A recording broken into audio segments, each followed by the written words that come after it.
now, we're left with a hair-lipped reminder of what might have been.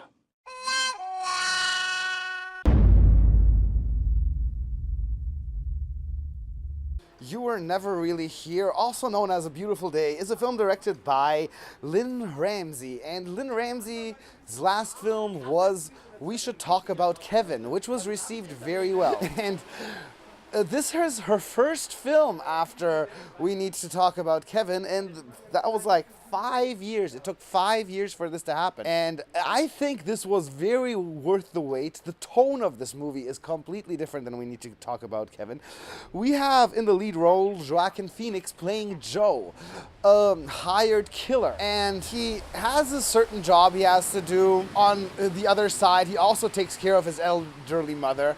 And something goes really horribly wrong at this job that also involves a lot of kidnapped underage girls, some kind of a sex ring.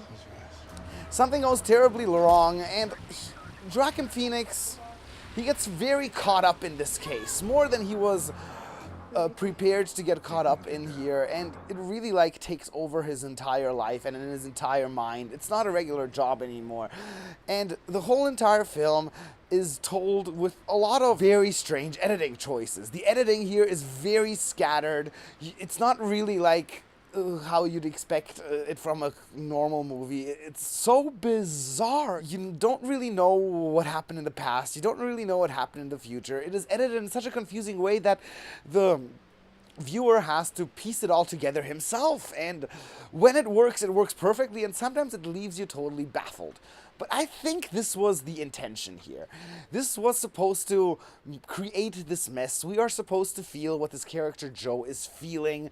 And I think the editing really does that totally well. The whole entire tone of this movie is somewhat Taxi Driver meets David Lynch. And that's pretty much how I describe it. Like this classical 80s killer movie with this totally surreal, absolutely awkward, absurd elements scattered through the entire movie.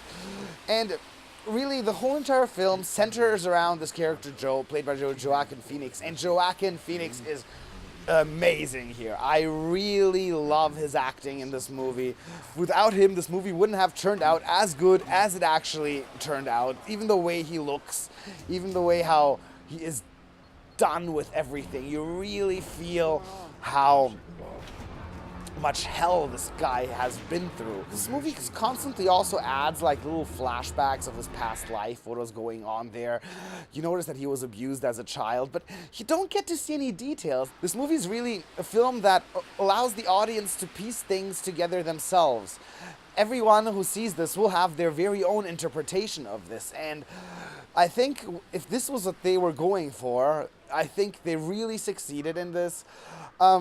The ending is a little weird, and it is left sort of open, but I don't think any other ending would have fit this movie better. This is, so far, my favorite film of the festival, I have to say. We've seen 3 so far. If you are into a really gritty, dark story told in a confusing way with terribly good acting and a lot of contrast, you should really check this out. This was really nice.